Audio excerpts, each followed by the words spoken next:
सर्वप्रथम कटंगझरी की इस पावन धरा को अंशुशाह मरकाम का सादर सेवा जोहार। और संक्षिप्त तो कुछ ही लोग बचे हैं। ऐसा कहा जाता है कि जो क्लासेस होती हैं ना, उसमें जो ब्रिलियंट स्टूडेंट होते हैं वो आखिरी तक बैठते हैं, और जो गधे होते हैं वो बस क्लास से भागने का देखते हैं। लेक्चर चालू हुआ वो क्लास से बाहर, परंतु जो क्लास में आखिरी तक बैठे रहते हैं वो लोग बाद में जाके वही लोग टॉप करते हैं। सही कह रहा हूँ गलत? तो सबसे पहले जोरदार तालियां उन लोगों के लिए हो जाए जो अभी तक यहाँ पे क्लास पे बने हुए हैं और यहाँ पे अभी तक मेरी आवाज को सुन पा रहे हैं। ज्यादा समय नहीं है, 5 मिनट लूंगा। और चूंकि काफी मेरी तबीयत खराब थी, दोपहर में मुझे बुखार था, इत्तेफाक से आज जन्मदिन था तो सभी लोग घर में आ रहे थे बैक टू बैक। कोई केक लेके आ रहा था, कोई ये तो वो, तो फिर उसका दोपहर में मुझे पता चला कि बहुत क्रॉनिक बुखार आ गया। तो फिर 4 घंटे तक मैं गोली खा के सो गया। नींद खुली तो शाम के 6 बज चुके थे। नहा धो के फिर जैसे तैसे बाइक उठाया, चला आया आप लोगों के बीच में कि भाई कमिटमेंट किया हूँ तो जाऊंगा जरूर। अभी भी फिर बाहर वहां पे थोड़ी सी दवाई खा ली। दरअसल हम लोग क्यों यहाँ पे उपस्थित हुए, कोई बता सकता है? मैंने देखा यहाँ पे लिखा हुआ था सर्व आदिवासी समाज कटंगझरी, जिसके तत्वाधान पे यहाँ पे आयोजन हो रहा है और अच्छा लगता है। वो भैया तो अक्सर मुझसे मिलते रहते हैं, उनके लिए भी जोरदार तालियां हो जाए। उनकी टीम काफी अच्छा प्रयास कर रही है, परंतु भैया ने एक वादा नहीं निभाया। पिछली बार मैंने उनसे कहा था कि जब भी आपकी टीम कहीं परफॉर्म करने जाए तो उसके बीच से एक बच्चे को तैयार करो जो बोले कि हम कौन सा डांस परफॉर्म करने जा रहे हैं। जैसे डांस इंडिया डांस पे क्या होता है, वो बताते हैं ना आके, ये तो क्या है, हम आएंगे, नाचेंगे, चिल्लर बटोरेंगे और चले जाएंगे। हमें अपने समाज को चिल्लर छाप नहीं बनाना है, हमें अपने समाज की ऑरेटरी स्किल्स को तैयार करना है कि वो बता सके कि वो कर क्या रहे हैं। गलत सही? सहमत है मेरी बात से? सहमत हो बहन लोगों? सही गलत? आज समस्या एक और ये है कि मैं जिस क्षेत्र पे आया हूं बहुत ठंड थी। रास्ते में तो ऐसा लग रहा था कहीं से टाइगर निकल के ना जाए, क्योंकि टाइगर वर्सेस ट्राइबल होता ही रहता है। हमारे यहाँ पे टाइगर क्षेत्र से हूँ, वहां पे अक्सर होता रहता है। फिर भी हौसला करके यहाँ पहुंचे। पता ये था कि ये एक ऐसा क्षेत्र है जहाँ पे गोंडी भाषा काफी प्रचलन पे है कि नहीं? बताइए, है क्या नहीं? यहाँ गोंडी गाने में डांस कम, छत्तीसगढ़ी में ज्यादा डांस दिख रहा था। और जब मैंने अवलोकन किया तो मुझे ये पता चला कि जिस प्रकार से भोजपुरी जो गाने हैं वो जिस विकृति की तरफ लेके जा रहे हैं संस्कृति को, छत्तीसगढ़ी गाने भी उसी विकृति की तरफ लेके जा रहे हैं। वहां पे गोंडी पीछे छूट जाती है। हमारी मोरल रिस्पॉन्सिबिलिटी क्या होनी चाहिए? हमारी मोरल रिस्पॉन्सिबिलिटी होनी चाहिए कि हम जिस लैंग्वेज को डिफाइन कर सके, हम जिस लैंग्वेज से आते हैं। 2 मिनट के लिए मैं पूछना चाहूंगा, यहाँ पे कुछ ही लोग हैं, 50 लोग होंगे, मुश्किल से 20-50 लोग। आप में से कोई बता सकता है कि आपका रोल मॉडल कौन है? यहाँ पे जीएसयू के बच्चे थे, कोई बता सकता है कि हमारा रोल मॉडल कौन होना चाहिए? अध्यक्ष जी आइए, अध्यक्ष जी से पूछता हूं कि हमारे रोल मॉडल कौन होना चाहिए? बताइए, आइए ना, बोलिए सर, बिरसा मुंडा बोलिए, बताइए हमारे रोल मॉडल कौन होना चाहिए? जैसे तो आजकल तो सभी लोग बिरसा मुंडा को मानते हैं अपना रोल मॉडल या हीरो। मैं वैसे ही, हमारी संस्कृति विलुप्त हो रही है तो सबसे महत्व तो मैं हमारी संस्कृति को देता हूँ कि भाषा, संस्कृति में बोले तो भाषा, भाषा मेरे लिए अहम है। मैंने पूछा रोल मॉडल कौन है? एक ट्राइबल जो गोंडियन कम्युनिटी को बिलोंग करता है, उसका रोल मॉडल कौन होना चाहिए? हमारा कल्चर, संग्राम सर। मेरे को लगता है आप लोगों को ना नाचने गाने से ज्यादा थोड़ा स्टडी करने की जरूरत है। ये ठीक है, चलता है बीच बीच में, ताकि आपका वार्म अप बना रहे, क्योंकि हम उस कल्चर से बिलोंग करते हैं जहां पे सामूहिक नृत्य हुआ करता था। जैसे दादा बुजुर्ग हैं, उन्होंने देखा होगा आज से 20 साल पहले समूह पे सारे लोग नृत्य करते थे। मंची नृत्य की प्रथा हम आदिवासियों में प्रायः नहीं थी। मंची नृत्य पिक्चर देख देख के, वो डांस इंडिया डांस देख के चालू हो गया। ठीक है, सब चल रहा है, जैसा समय है वैसा चल रहा है, अच्छी बात है। पर एक चीज छूट जाती है, हमारा रोल मॉडल होना चाहिए हिरासूका पाटाली, पहंदी पारिकोपार लिंगो, रायतार जंगो, और हम मार्गदर्शन को रोल मॉडल मान ली, तो रोल मॉडल कहां जाएंगे फिर? मैंने गलत तो नहीं बोला? या सेवा सेवा तो सब लगा लेते हो, पर कौन भी है किसका सेवा सेवा लगा रहे? अभी किसी ने लगाया होगा पहंदी पारिकोपार लिंगो नस, सबने चिल्लाए सेवा सेवा, पर कौन थे भैया? नहीं पता।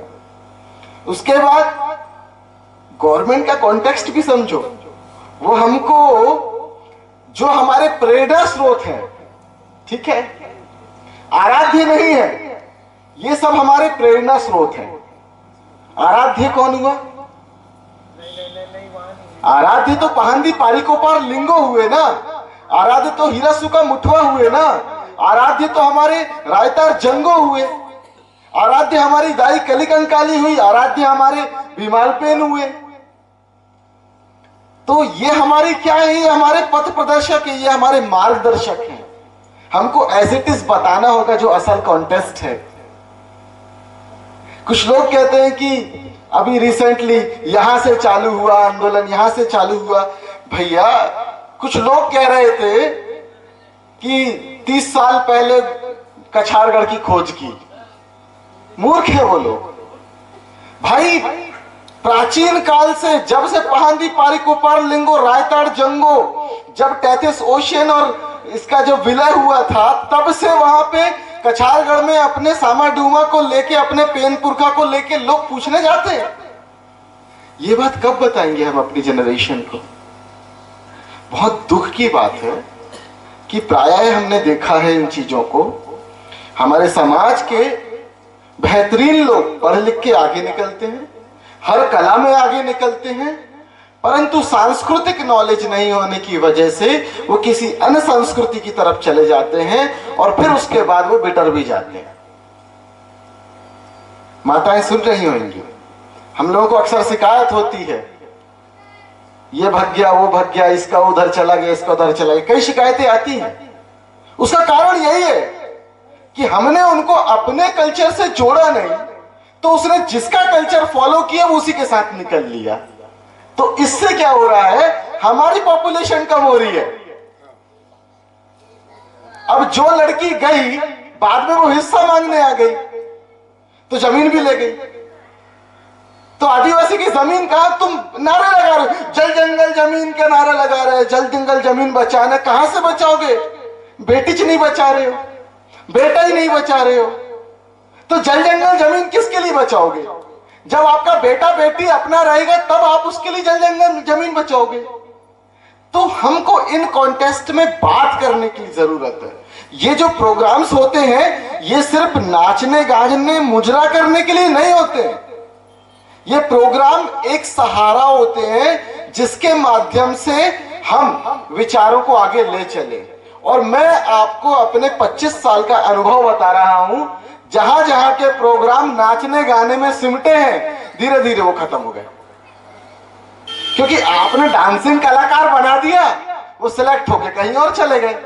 उसके बाद आपके वहां मंच पर उद्बोधन देने वाले खत्म होते चले गए, आपका प्रोग्राम खत्म हो गया। तो दुश्मन यही तो चाहता है, दुश्मन यही चाहता है कि आपको गुलाम कैसे बनाए। आपको गुलाम बनाने का एक ही तरीका है, आप अपनों की रिस्पेक्ट मत करो, दूसरे की रिस्पेक्ट करो। तो ये जो षड्यंत्र चल रहा है, इसके लिए हमें अपने बच्चों को अवेयर करना पड़ेगा, हमें अपनी पीढ़ी को बताना पड़ेगा कि आदिवासी धड़कन जिंदा कैसे रहेगी, आदिवासी जिंदा कैसे रहेगा। हम लोगों ने पैदा तो कर दिया, मगर उसको जिंदा रखने का कोई फलसफा नहीं बनाया तो कैसे होगा। मैं ये नहीं कह रहा हूं डांस मत करो, डांस करो, परंतु उस डांस को डिफाइन भी करो कि आप रेला कर रहे हो तो रेला के बारे में बताओ भी तो। आप सैला कर रहे हो तो सैला के बारे में बताओ। आप कर्मा कर रहे हो तो कर्मा के बारे में बताओ।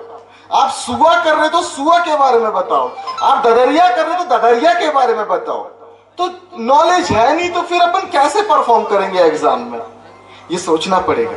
और ये विचार मैं यहाँ पे इसलिए कह रहा हूं क्योंकि इन बातों पे लोग फोकस नहीं कर रहे हैं, और फोकस नहीं करने की वजह से हम जिन बच्चों को पाल पोस के तिनका तिनका उनके ऊपर खर्च करके उनको बड़ा करते हैं और उनके अंदर सांस्कृतिक चेतना नहीं लाते, बड़ा तो कर देते हैं, मजबूत बना देते हैं, अच्छा पढ़ा देते हैं, परंतु सांस्कृतिक चेतना नहीं आती तो फिर वही बच्चे इधर उधर चले जाते हैं। तो मेन उनको बताना पड़ेगा कि तुम्हारी आइडेंटिटी क्या है, तुम्हारा कल्चर क्या है। और आदिवासियों को पहचानने के सिर्फ दो ही तरीके हैं, एक उनका डिस्टिंक्ट कल्चर और दूसरा उनका टेरिटोरियल पोजीशन। डिस्टिंक्ट कल्चर यानी कि उनका अपना धर्म भाषा संस्कृति, और ये धर्म भाषा संस्कृति एक टेरिटरी पे वो एग्जीक्यूट कर रहे हैं कई वर्षों से, जिनकी कोई गणना नहीं है। तो कहने का मतलब यही है कि हम अपने लोगों को बचाने के लिए कुछ लोग तो आगे आए। अभी हम वहां पे इतना बड़ा कॉलेज खोलने जा रहे हैं, हम ट्राइबल आर्ट एंड कल्चर का कॉलेज खोलने जा रहे हैं, जहां पे हम अपने ट्राइबल बच्चों को निशुल्क कोशिश कर रहे हैं कि निशुल्क उनको बैचलर डिग्री करवाएंगे, bachelor of visual art, bachelor of music, bachelor of fine art, bachelor of आपका ड्रामा थिएटर, ये चारों डिग्री हम फ्री कराएंगे। 26-27 सत्र पे हम लोग मान्यता लेंगे। परंतु कैसे लोगों को हम वहां पे पहुंचाएं, ये भी तो हमारे लिए एक जिम्मेदारी का पथ है कि हम किन्हें पहुंचाएं। क्योंकि सरकार ने ऑलरेडी 3-4 हजार वैकेंसी निकाल के रखी है, म्यूजिक टीचर की, डांस टीचर की, आर्ट टीचर की। कहां पर? एकलव्य विद्यालय में, मॉडल स्कूल में, केंद्रीय विद्यालय में, नवोदय विद्यालय में। परंतु वहां जॉब करने के लिए ट्राइबल की वैकेंसी निकल रही है, मगर ट्राइबल 12वीं तक खूब नाच रहा है, ग्रेजुएशन में खूब नाच रहा है, और पढ़ाई काहे की कर रहा है? बीकॉम कर रहा है, बीएससी कर रहा है, तो कोई ज्यादा है तो बीई कर रहा है। और कर क्या रहा है? यानी कि आप जो कर रहे हो उसका आपको फ्यूचर में फायदा क्या मिलेगा, ये तो आपको रोड प्लान तो होना चाहिए। ये विचार हमको डालना पड़ेगा, और अगर हम विचार नहीं डाल सकते, हम वैचारिक लोगों को तैयार नहीं कर सकते, तो धीरे धीरे हमारे प्रोग्राम भी खत्म हो जाएंगे। नेताजी फंड देंगे तो प्रोग्राम होगा, नहीं तो कुछ नहीं होगा। ये समस्या क्यों आ रही है? क्यों? क्योंकि हमने वैचारिक लोगों को तैयार नहीं किया। और अभी मुझे ऐसा लगता है कि इतने वर्ष के अनुभव के बाद गोंडवाना को राजनीतिक क्रांति की जरूरत नहीं है, गोंडवाना को सांस्कृतिक क्रांति की जरूरत है, गोंडवाना को सामाजिक क्रांति की जरूरत है, गोंडवाना को उनके बच्चे बच्चियों को बचाने की जरूरत है, गोंडवाना को अपने बच्चे बच्चियों के लिए नए उपक्रम सजाने की जरूरत है, उनको रोजगार देने की जरूरत है। कब तक हमारा पैदा किया हुआ बच्चा दूसरे के सामने जाके भीख मांगेगा और कहेगा कि हमको नौकरी दे दो मालिक? कब तक वो सरकारी लाठियां खाएगा? ये सोचना पड़ेगा। इन पे विमर्श क्यों नहीं करते हैं? लोग कहते सारे जग में एक ही नाम, ये वो जमाने भर की बातें, ये हमारे नेता ऐसे थे, हमारे नेता वैसे थे, इनने ये किया, इनने वो किया। सबने अपने अपने समय में अच्छा अच्छा काम किया। बाबा साहब अम्बेडकर ने संविधान लिख दिया, अमर शहीद राजा शंकर शाह रघुनाथ शाह जी ने अपनी जान दे दी जमीन बचाने के लिए। आपके वहां ज्योतिबा फुले जी ने अपनी पत्नी के साथ मिलकर पहला स्कूल बच्चियों के लिए खोला। महारानी रानी दुर्गावती ने अपनी जान दे दी, अपनी वहां से कटार निकाल के खुद के ऊपर भोग लिया कि वो जीते जी किसी के हाथ नहीं लगेंगी। टंट्या मामा ने, जिनको रॉबिन हुड कहते थे, उनको जबलपुर में ले जाके मार दिया गया। अब मैंने जितना बताया ये वैचारिक रूप से बताया, अब इधर पे एक भी बच्चा भी इसी चीज को रिपीट कर सकता है क्या? तो हमने क्या दिया बच्चों को? हमारा एक एक पैसा लगा, ये समाज का पैसा लगा, ये फोटो बनी समाज के लिए बनी है, समाज के पैसे से बनी है, परंतु हमारे बच्चे इनसे प्रेरणा नहीं ले पा रहे। तो ये सोचने का विषय है।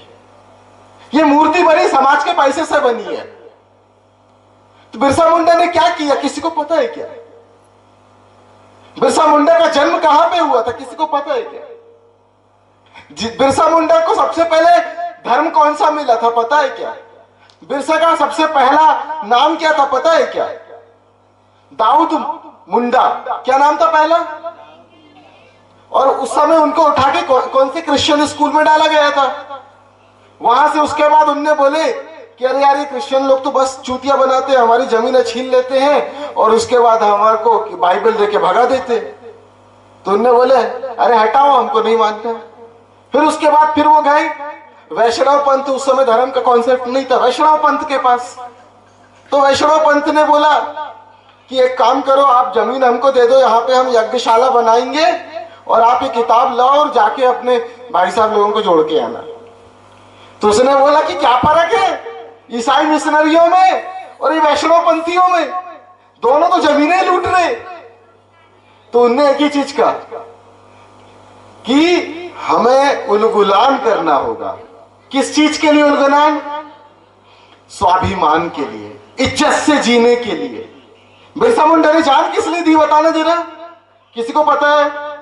अरे इज्जत से जीने के लिए, कि आदिवासी लोग इज्जत से तो जिए, कि उस समय सामंतियों का जो राज था वो उनको सूद में पैसा देते थे, सूद में धान देते थे और उसके बाद जितना होता था पूरा लूट लेते थे। उसके बाद समस्या एक और ये है, आजकल के युवाओं में खासकर देख रहा हूं, मेरे भैया लोग कुछ लोग सुन रहे हैं। एक चीज बताइए, बिरसा मुंडा को अगर आप मानते हो तो फिर क्रिकेट मत खेला करो। कुछ गधे लोग बिरसा क्रिकेट लीग कर रहे हैं कि नहीं? भाई उसी समय आपने लगान पिक्चर देखी कि नहीं? तो जिन लोगों ने अंग्रेजों के सामने सर झुकाया वो बैट उठा के क्रिकेट खेल रहे थे, परंतु हमारे बिरसा मुंडा ने तो तीर कामठी उठाया। तो बिरसा मुंडा ने बल्ला उठाया कि तीर कमान उठाया? तीर कमान उठाया ना। तो फिर आदिवासियों को क्रिकेट खेलना चाहिए क्या? मूर्खों की तरह एक छोटी सी बॉल है, सब खड़े हैं ऐसे देख रहे हैं, क्या ये? अरे निकल जाएगी, आधी से ज्यादा तो निकल चुकी है, जमीन भी और इज्जत भी। क्या मिला वहां से? अरे पढ़ने लिखने का समय, अपने ब्रेन को टैलेंटेड बनाने का समय, उस पर हम लोग क्या कर रहे हैं? ये बोलना पड़ रहा है, ये बोलना इसलिए पड़ रहा है क्योंकि हमारे मंच सिर्फ हमारी बेटियों की इज्जत को चंद चिल्लर में नीलाम करने के लिए नहीं बना है। हमारे मंच बने हैं बेटियों को रानी दुर्गावती की तरह होनहार और शेरनी की तरह बनाने के लिए बना है। ये रियलिटी है। और अगर वहीं पे हम अपनी बच्चियों को बोलते हैं कि आप ठुमक ठुमक ठुमका लगाओ, और हमारी तरफ से 500 मिला, हमारी तरफ से 50 मिला, इतनी इज्जत है कि उस लड़की की। ग्लैडस्टोन डुंगडुंग ने किताब लिखी आज से 15 साल पहले, आदिवासी विल नॉट डांस, और ये खासकर मंची आयोजनों के लिए थी कि आदिवासियों की संस्कृति, हमारे जो नृत्य हैं हमारे पेन पुरखा की पूजा के लिए होते हैं। हमारे नृत्य मनोरंजन के लिए शायद ही होते हैं, और होते भी हैं तो नीचे गोल घेरा बना के रेला पाटा करते हैं। गलत सही भैया? ज्यादा समय ले लिया क्या? नहीं, मैं थोड़ी सी बस वाइंड अप कर देता हूं, माताएं लोगों को नाराजगी जाएगी नहीं तो। मैं एक रियलिटी बता रहा हूं, ये बात कही जानी चाहिए थी परंतु लोग कहते नहीं है, इसलिए मुझे कहना पड़ रहा है। और मैं वही चीज कहूंगा जो मुझे लगता है कि मेरे अनुभव से, कि मैं आज जिंदा रहूं या ना रहूं। दोपहर में तो ऐसा लग रहा था कि मैं आगे जी पाऊंगा कि नहीं, इतना तेज बुखार, पूरा पसीना छूट रहा है, परंतु पड़ा पेन शक्ति को याद किया, दाई कली कंकाली का आशीर्वाद हुआ और उठ के चला आया। अभी भी देख रहा था, पल्स चेक कर रहा था तो तेज चल रही थी। मैंने कहा ठीक है, पल्स ही तो तेज चल रही है तो क्रांति भी तेज कर लेंगे। तो मैं बस इन बहनों से बोल रहा हूं, आप डांस परफॉर्म करती हो, अच्छे से करो, बिल्कुल करो, परंतु उस डांस के बारे में बताना भी तो सीखो कि आप क्या डांस कर रहे हो। गलत तो नहीं कह रहा हूं माता जी? माता जी गलत तो नहीं कह रहा हूं? अब वो गाने में अब ऐसा क्या, ले जाएंगे बालाघाट छबीलन को, ले जाएंगे बालाघाट, ये क्या है भाई? गलत तो नहीं कह रहा हूं दादा? और एक वो कौन सा गाना है जिसमें बहुत बालाघाट वाले बहुत नाचते हैं, जिला बालाघाट, जिला बालाघाट, हैं? वो गाना ठीक है, उस पर भी एक दो थोड़ा सा कॉन्टेस्ट है, परंतु वो जो सेकंड वाला जो है वो क्या है ये? यानी कि तू छबीलन बना के हमारी बेटियों की आप बदनामी कर रहे, बेइज्जती कर रहे, तो क्या इसलिए हमने बच्चियां पैदा की के समाज में? तो उसका रोल मॉडल रानी दुर्गावती होना चाहिए कि छबीलन होना चाहिए? आज मैं पूछता हूं कि कौन अपने बच्ची को छबीलन बनाना चाहता है और कौन अपनी बच्ची को रानी दुर्गावती बनाना चाहता है? कोई बता सकता है यार? अच्छा, रानी दुर्गावती कौन बनाना चाहता है? वो एक भैया बोले, और एक ये बोले। अच्छा, छबीलन कौन बनाना चाहता है बताइए जरा। और दोबारा आपके बच्चे अगर नाचे नहीं इस गाने में तो कान के नीचे जम के बजाना, कहने तो छबीलन है क्या? हम कहां जा रहे हैं? जिन बच्चों को आईक्यू के लेवल पे, जिन बच्चों को ईक्यू के लेवल पे, जिन बच्चों को ब्रेन के लेवल पे ब्रिलियंट बनना चाहिए, वो बच्चे मुजरा कर रहे हैं। लड़कियां तो लड़कियां, अभी तो मैं देखा था वहां कटंगी एक प्रोग्राम में आया था, वहां लड़के भी लड़की का ड्रेस पहन के नाच रहे। तो ये किया क्या जा रहा है? ये कहे जा रहे हैं कि आप मंच सजाओ और समाज की मेहनत का ये पैसा बर्बाद करके जाओ, विचार मत बनाओ। क्योंकि अगर आदिवासियों ने आपसी सामंजस्य और विचार को पकड़ लिया तो फिर से क्रांति कर देंगे। तो ये क्रांति ना कर सके इसलिए इनकी बच्चियों को चिल्लर छाप बनाओ। ये रियलिटी बता रहा हूं। इतनी देर से डांस देख रहा था, एक भी लड़कों का ग्रुप क्यों नहीं आया? क्यों नहीं आया? क्योंकि हम भी कहीं ना कहीं उस विकृति को एडॉप्ट कर चुके हैं कि हम अपने समुदाय के राजा शंकर शाह, रघुनाथ शाह बनाना नहीं चाहते। तो सोचना पड़ेगा। और मैं बहुत गंभीर बात कह के जा रहा हूं, क्योंकि ये बात आप लोगों को आज से 5 साल बाद महसूस होगा कि वो भैया की बात अगर मान ली होती तो आज हमारा करियर सेटल होता। और मैंने रियलिटी देखा है, कई ऐसे बच्चे हैं, आपको करियर बनाना है बेशक बना, परंतु आपको पता तो होना चाहिए कि आपको जाना कहां है। हम पिकनिक जाते हैं तो हर चीज क्या क्या रखना है पता रहता है हमको, परंतु हमारे को जिंदगी में कहां जाना वो हम तय नहीं कर पा रहे। तो ये सोचना पड़ेगा। अभी जैसे हमारे यहाँ पे धनेन्द्र भाई यहाँ बैठे थे, अभी उनके यहाँ मिसेज है, बहुत पुरानी क्रांतिकारी है। उनने अगर वो पत्थलगड़ी वाला आंदोलन नहीं हुआ होता ना तो बहुत बची है वो, उनके ऊपर तो रासुका लगने वाली थी। उन्होंने पारंपरिक ग्राम सभाएं बना डाली, समझ रहे हो ना? आपके यहाँ जो बहू बन के आई है वो ऐसी शांत लड़की नहीं है, वो बहुत खतरनाक क्रांतिकारी है। उनने लोगों को जोड़ के, जो प्रीति की बात कर रहा हूं, हमारे जूनियर रही है, वो अभी बैठी थी यहाँ चली गई। उन्होंने लोगों को जोड़ के मावा नाटे मावा राज का मिशन समझाया। और आप लोग फोकट में बताइए। तो आप लोगों को बताना पड़ेगा कि हमारा ये आंदोलन 10 रुपया और एक मुट्ठी चावल से चलता है। हमारा ये जो मिशन चलता है उस पे हम 10 रुपया और एक मुट्ठी चावल देते हैं। और हमें इस उम्मीद से मत जाना है मंच पे, कभी इस उम्मीद से मत आना कि मैं यहां नाचूंगी, कमर मटकाऊंगी और पैसा पाऊंगी। ये किसका काम होता बताओ जरा? नचनिया लोगों का। ये मेरे समाज की बेटियां नचनिया नहीं है और नाम हम बनने देना चाहते हैं। हम चाहते हैं कि वो नृत्य भी करें तो उस नृत्य को अंतरराष्ट्रीय पहचान मिलनी चाहिए। 50 रुपया वाला नहीं चाहिए, 50,000 की सलामी वाला चाहिए। ऐसा सोच विचार हमको तैयार करना पड़ेगा। और चलिए, मैं काफी ऐसा लगता है सब लोग बिल्कुल शांति से मेरी बातें सुन रहे हैं। और सुनना चाहेंगे? नहीं, सीमित है, कभी और विमर्श करेंगे। चलिए, मैं धन्यवाद करता हूं आप सभी को कि आपने इतने विचार को मेरे सुना ध्यान से। और सम्माननीय मंच, अगर जो भी हमसे त्रुटि हुई हो, आपके नृत्य संगीत के आयोजन के बीच में व्यवधान हुआ हो, तो उसके लिए हम क्षमा चाहते हैं। और कुत्ते की पूंछ कैसी होती है? टेढ़ी की टेढ़ी होती है, कुछ कर लो। अब फर्क पड़ता है क्या? फर्क पड़ता है क्या? नहीं पड़ता ना। अब देखते अगली प्रस्तुति क्या है। चलिए, सेवा जोहार। धन्यवाद आदरणीय दादा अंशुल सामर।